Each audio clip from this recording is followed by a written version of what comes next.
अरे रोहन, तुम्हें कोई काम धंधा है कि नहीं? खाली दिन भर सोता रहता है। कुछ नहीं तो अपनी पढ़ाई ही कर लिया करो। आखिर कब तक हम घर का काम करते रहेंगे? मैं भी तो अब बूढ़ा होता जा रहा हूँ। मेरे बाद तुम्हें ही घर की जिम्मेदारी उठानी पड़ेगी, लेकिन तू है कि समझता ही नहीं है। रोहन अपने पिताजी की बातों को अनसुना करते हुए घर से बाहर चला जाता है और बुदबुदाते हुए कहता है, पिताजी को कोई काम धंधा है कि नहीं? चले आते हैं सुबह सुबह ज्ञान देने। रोज रोज के ये ताने सुनकर मैं पक चुका हूँ। दरअसल रोहन के पिताजी गांव के मालिक अर्जुन के यहाँ मजदूरी करके अपने परिवार का पालन पोषण करते थे और उसकी माँ अंजलि दूसरे के घरों में झाड़ू पोछा लगाकर घर चलाने में हाथ बटाती थी, जिससे उस परिवार का गुजारा चलता था। रोहन के पिता रोहन से बहुत परेशान थे, क्योंकि रोहन अपनी पढ़ाई लिखाई छोड़कर दोस्तों के साथ आवारागर्दी करता रहता था और घर के काम में हाथ भी नहीं बटाता था। क्या हुआ रोहन? सुबह सुबह बुदबुदाते कहाँ जा रहे हो? अरे क्या बताओ भाई, वही सुबह सुबह मेरे पिताजी का ज्ञान। पढ़ना लिखना है नहीं, कुछ काम धंधा करता नहीं है। रोज रोज का यही काम है उनका, मुझे ताने देते रहते हैं। अरे यार छोड़ो ये सब बातें, चलो चलते हैं, विक्रम और अमन हमारा इंतजार कर रहे होंगे। इस तरह चारों एक जगह बैठकर जुआ खेलना और गप्पे लड़ाना शुरू कर देते हैं। एक दिन मालिक अर्जुन अपने खेतों को देखने के लिए जाते हैं।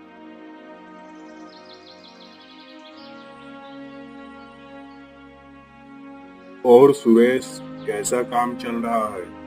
हाँ मालिक, काम तो ठीक ही चल रहा है। इस बार की फसल भी बहुत अच्छी हुई है।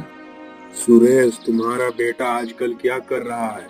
सुना है कि तुम्हारा बेटा बहुत बड़ा हो गया है। हाँ मालिक, बड़ा तो हो गया है, लेकिन घर का कोई काम धंधा नहीं करता है और न ही अपनी पढ़ाई ठीक से करता है। मैं तो उससे बहुत परेशान हूँ। पता नहीं इस लड़के का क्या होगा। तुम चिंता किस बात की करते हो? अगर कल से यही मेरे पास काम पर ले आओगे उसे भी, तो कुछ काम दे दूंगा, जिससे कि तुम लोगों का काम करना भी अच्छा हो जाएगा। ठीक है मालिक, मैं बात करके आपको बताता हूँ।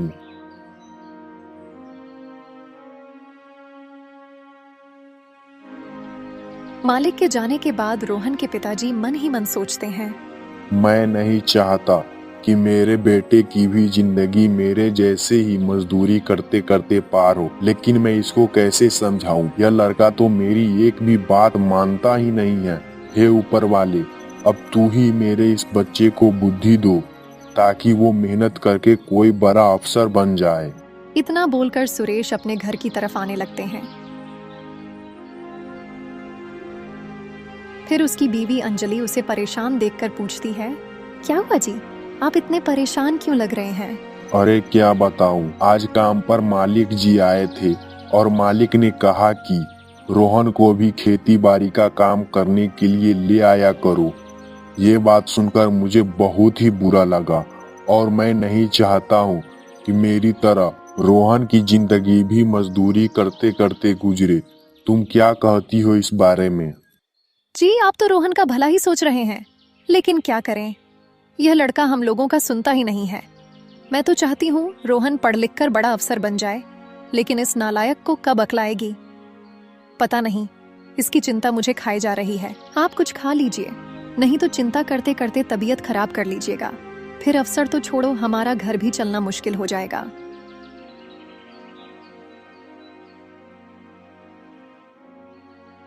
अगले दिन रोहन अपने दोस्तों के साथ बैठा था। क्या हुआ रोहन, आज तुम चुपचाप बैठे हुए हो? आज तुम एक भी पैसा नहीं लगा रहे हो, क्या हुआ? कुछ पैसा वैसा है कि नहीं? अरे कुछ नहीं, मेरे पास पैसे हैं, लेकिन मुझे आज नहीं खेलना। अरे रोहन, तुम हमसे क्या झूठ बोलते हो? मैं तो तुम्हारे बारे में सब जानता हूँ कि तुम्हारे पास पैसे है कि नहीं। तुम्हारे पिताजी तुमको इतना पैसा नहीं देते हैं जितना कि हमारे पिताजी हम लोगों को देते हैं। यह सुनकर रोहन गुस्से से अपने घर की ओर निकल जाता है। तुम घर आ गए बेटा, इतनी देर से क्या कर रहे थे? कुछ नहीं माँ, बस दोस्तों के साथ बैठा हुआ था। अरे बेटा, दोस्तों के साथ बैठने से अच्छा है कि तुम घर में पढ़ाई कर लो। कम से कम तुम्हारे पिताजी को चिंता तो कुछ कम होगी। क्या माँ, अब तुम भी पिताजी की तरह ज्ञान देना शुरू कर दी? मुझे कुछ सुनना ही नहीं है। देख बेटा, तेरे पिताजी तेरे भले के लिए ही बोलते हैं, पर तुम सुनते ही नहीं हो। लेकिन रोहन अपने कमरे में चला जाता है और ये सोचने लगता है, पत्ते खेलने के लिए पिताजी से पैसे कैसे निकालूं? क्या करूं? कैसे पिताजी से पैसे मांगूं? कुछ समझ में नहीं आ रहा है। कुछ तो तरकीब लगाना पड़ेगा। ऐसे बैठे बैठे मेरा काम नहीं होने वाला। हाँ, एक रास्ता है। क्यों न मैं पढ़ाई का कुछ बहाना करूं, पर मेरे पास पैसे नहीं हैं, इसलिए मुझे कुछ पैसे दे दीजिए ताकि मैं आज ही बाजार जाकर किताबें ले आऊं। हाँ, ऐसा कहूँगा तो शायद मेरा काम बन सकता है।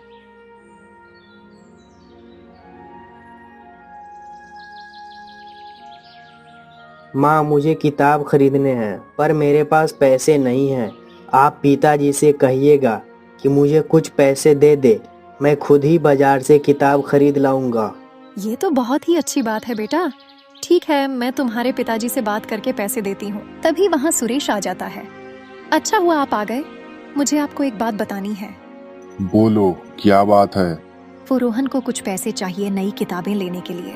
तुमने दिए कि नहीं रोहन को पैसे? नहीं, मैंने सोचा एक बार आपसे पूछ लूं। आप क्या कहते हैं इस बारे में? इतना सोचने की क्या बात है? वो पढ़ाई के लिए ही पैसे तो मांग रहा है, दे दो उसे। बहुत अच्छी बात है। अब रोहन को अपनी गलती समझ में आ रही है। तुम उसे 100 रुपये दे दो। ठीक है रोहन, ये लो पैसे और ध्यान लगाकर अपनी पढ़ाई करना। ठीक है बेटा? जैसे ही रोहन को पैसे मिलते हैं, वो मन ही मन मुस्कुराते हुए अपने 3 दोस्तों के पास चला जाता है और वहां उन पैसों से पत्ते खेलना शुरू कर देता है। हर रोज की तरह रोहन के पिताजी अपने मालिक अर्जुन के खेत में काम कर रहे थे। तभी उनके मालिक अपने खेतों को देखने के लिए आते हैं। मैंने तुम्हें कहा था कि अपने बेटे को भी कल से काम पर ले आना, पर क्या हुआ? मालिक, मैं उसे नहीं लाया क्योंकि रोहन अभी अपनी पढ़ाई अच्छे से कर रहा है और मैं नहीं चाहता कि मेरी तरह वो भी अपनी जिंदगी गुजारे। अच्छा, देखता हूँ तुम्हारा बेटा पढ़ लिख कर क्या कर लेता है। आखिर उसे आना तो मेरे पास ही होगा ना। मालिक के वहां से निकलने के बाद रोहन के पिताजी काम करने लगते हैं। कुछ ही देर बाद रोहन के पिताजी अचानक से जमीन पर बेहोश होकर गिर जाते हैं। तभी सामने खेतों में काम कर रहे मजदूर उनके पास आते हैं और झटपट उसे उठाकर डॉक्टर के पास ले जाते हैं। लगता है तुम काफी दिन से बीमार हो और बहुत दिन से अपना इलाज भी नहीं करवाए हो। काफी कमजोर हो चुके हो। नहीं डॉक्टर साहब, मुझे कुछ नहीं पता। क्यों, क्या बात है? मुझे क्या हुआ है? देखो सुरेश, तुम्हें बहुत ही बड़ी बीमारी है। अगर तुमने इस बीमारी का इलाज समय रहते नहीं किया तो तुम्हें कुछ भी हो सकता है। इसलिए मैं तो यही तुम्हें सलाह दूंगा कि तुम अपना इलाज जल्द से जल्द करवा लो, नहीं तो आगे कुछ भी हो सकता है। डॉक्टर की बात सुनकर रोहन के पिताजी बहुत ही ज्यादा परेशान हो जाते हैं। उन्हें कुछ भी समझ नहीं आता है कि वो क्या करें। क्या हुआ सुरेश, तुम किस सोच में पड़ गए हो?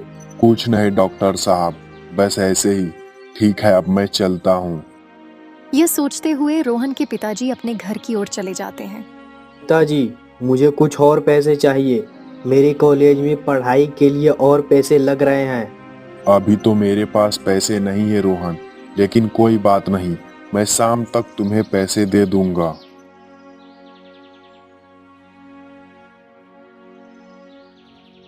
इतना सुनकर रोहन अपने दोस्तों के पास आवारागर्दी करने चला जाता है। रोहन के पिताजी अपने मालिक अर्जुन के यहाँ जाते हैं और अपने मालिक से कहते हैं, मालिक, मुझे कुछ पैसे चाहिए।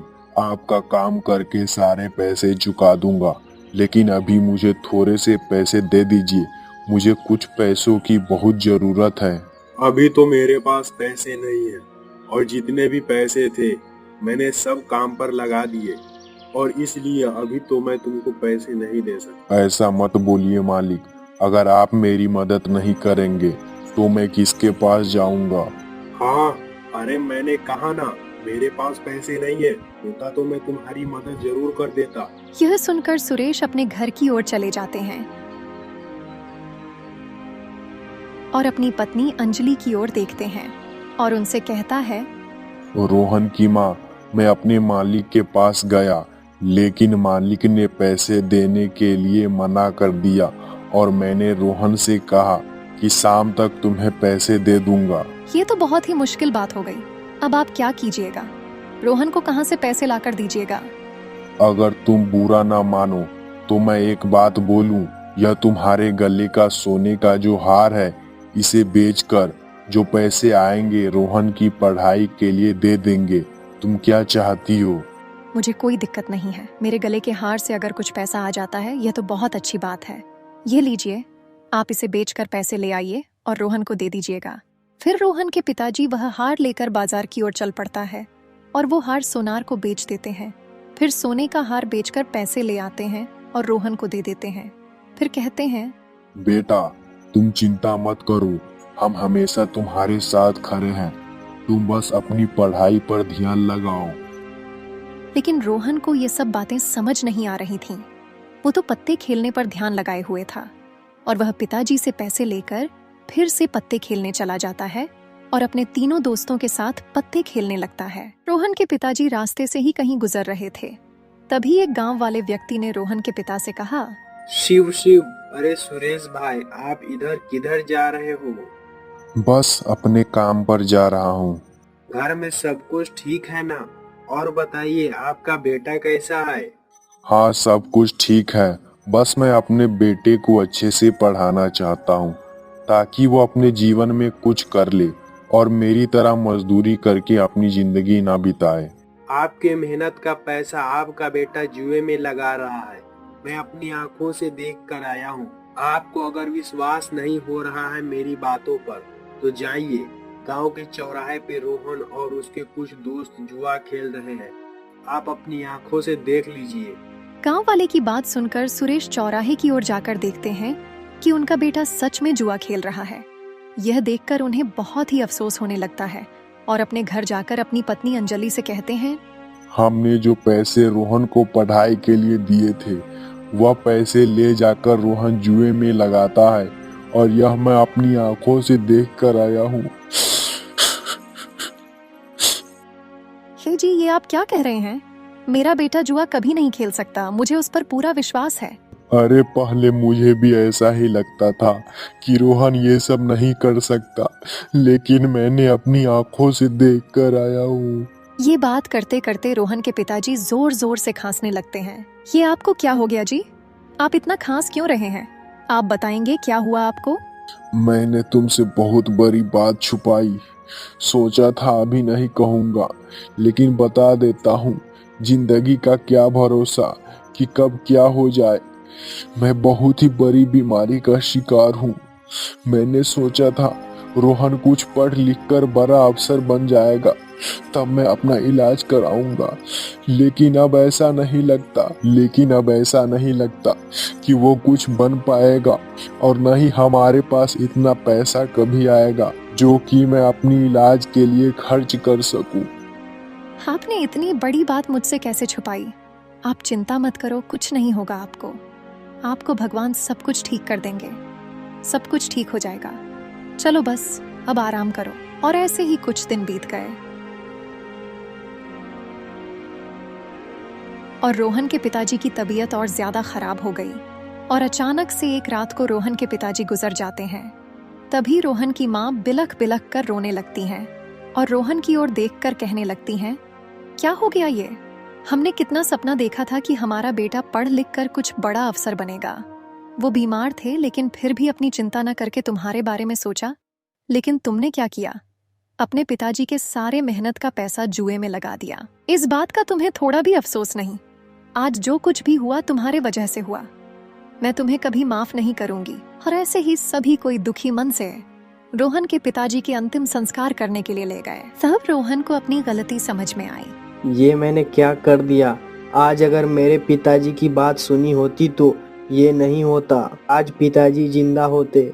ये सब सोचते सोचते रोहन रोने लगता है और अफसोस करने लगता है और इस तरह कुछ दिन पार हो जाते हैं। अब घर की जिम्मेदारी रोहन के कंधे पर आ जाती है और तभी रोहन मालिक अर्जुन के पास काम मांगने जाता है। मालिक, मुझे कुछ काम चाहिए। रोहन, तुम्हारे पिताजी को एक दिन कहा था तुम्हारा बेटा मेरे पास ही एक दिन काम करने के लिए आएगा, लेकिन तुम्हारे पिताजी बहुत कह रहे थे मेरे बेटे को अफसर बनाऊंगा, आखिर मेरे पास काम करने आना ही पड़ा ना तुमको। तब मालिक जी की बातें सुनकर रोहन के मन में कांटों की तरह चुभने लगती हैं और मन ही मन में ये ठान लेता है कि अब तो मैं अफसर बनकर ही रहूंगा। ठीक है, आज से तुम काम पर लग जाओ और हाँ, पूरे मेहनत से काम करना। कई साल बीत गए। रोहन ने मालिक अर्जुन के खेतों में लगन से काम किया, लेकिन उसके मन में वह कांटा हमेशा चुभता रहा जो मालिक ने बोया था। उसकी माँ अंजलि ने भी उसे कभी पूरी तरह माफ नहीं किया, लेकिन समय के साथ उनके रिश्ते में एक अजीब सी शांति आ गई थी। रोहन दिन रात एक कर देता था, खेतों में पसीना बहाता और शाम को आकर पुरानी किताबें पढ़ता। उसने अपनी पढ़ाई जारी रखने का फैसला किया था, हालांकि अब उसके पास कोई कॉलेज नहीं था। वह जानता था कि यह असंभव सा लग रहा था, लेकिन अपने पिता की याद और मालिक के ताने उसे हर दिन प्रेरित करते थे। एक दिन जब रोहन अपने खेतों में काम कर रहा था तो एक चमकदार गाड़ी आकर रुकी। उसमें से एक सूट बूट में सधा हुआ व्यक्ति निकला। वह सीधा मालिक अर्जुन के पास गया। रोहन दूर से ही सब देख रहा था। थोड़ी देर बाद मालिक अर्जुन, जो हमेशा रौब में रहते थे, उस व्यक्ति के सामने हाथ जोड़कर खड़े थे। रोहन को उत्सुकता हुई और वह पास गया। सर, यह हमारे गांव का सबसे मेहनती लड़का है रोहन। ये सुरेश का बेटा है ना? मुझे तुम्हारा नाम याद है। तुम्हारा नाम मोहन है? मैं डॉक्टर विवेक। तुम्हारे पिताजी ने अपनी बीमारी का इलाज कराने से पहले एक बहुत बड़ा फैसला लिया था। उन्होंने अपनी कुछ जमीन बेचकर एक छोटे से ट्रस्ट में निवेश कर दिया था ताकि गांव के मेहनती बच्चों की अच्छे से शिक्षा मिल सके। उन्होंने मुझे इस ट्रस्ट का संरक्षण बनाया। क्या सुरेश ने? मुझे तो कभी नहीं बताया। जी अर्जुन जी, सुरेश जानता था कि आप उसकी मदद नहीं करेंगे। उन्होंने यह भी कहा था कि उसका बेटा भटक गया है, लेकिन उन्हें विश्वास था कि एक न एक दिन वह सही रास्ते पर आ जाएगा। उन्होंने मुझसे कहा था कि जब भी रोहन को पढ़ाई के लिए मदद की जरूरत हो, मैं उसकी हर संभव मदद करूं। तुम्हारे पिताजी ने एक वसीयत भी बनवाई थी जिसमें साफ साफ लिखा था कि अगर तुम अपनी जिंदगी में कभी भी पढ़ाई को गंभीरता से लेते हो तो इस ट्रस्ट से तुम्हें पूरी मदद मिलेगी। मैंने कई सालों से तुम पर नजर रखी हुई थी। जिस लगन से तुम यहाँ काम कर रहे हो और चुपचाप रात को घर पर पढ़ाई करते हो, वह काबिले तारीफ है। तुम्हारे पिताजी ने तुम्हारे लिए एक ऐसी रोशनी छोड़ी थी जिसकी तुम्हें उम्मीद न थी। रोहन की आंखों में आंसू आ गए। उसे विश्वास नहीं हो रहा था कि उसके पिता, जिन्होंने जीवन भर उसके लिए संघर्ष किया, उन्होंने मरने के बाद भी उसके भविष्य के लिए इतनी बड़ी योजना बनाई थी। मालिक अर्जुन शर्मिंदगी से सिर झुकाए खड़े थे। तो रोहन, क्या तुम अपनी पढ़ाई पूरी करना चाहोगे? तुम्हारे पिता का सपना तुम्हें एक अफसर बनवाने का था। अब यह मौका तुम्हारे सामने है। रोहन ने अपनी माँ की तरफ देखा, जो दूर खड़ी यह सब सुन रही थी, और उनकी आंखों में भी खुशी के आंसू थे। उसने डॉक्टर विवेक की तरफ देखा और एक गहरी सांस ली। हाँ डॉक्टर साहब, मैं अपने पिताजी के सपने को जरूर पूरा करूंगा। मैं अब सबको दिखा दूंगा कि मेहनत और लगन से कुछ भी हासिल किया जा सकता है। इस तरह रोहन ने उस खेत में काम करना छोड़ दिया जहां उसके पिता ने अपना जीवन बिताया था। उसने ट्रस्ट की मदद से अपनी पढ़ाई फिर से शुरू की, इस बार पूरी लगन और समर्पण के साथ। कुछ सालों बाद जब रोहन अपने गांव में एक प्रशासनिक अधिकारी, एडमिनिस्ट्रेटिव ऑफिसर बनकर लौटा, तो गांव वालों ने उसका भव्य स्वागत किया।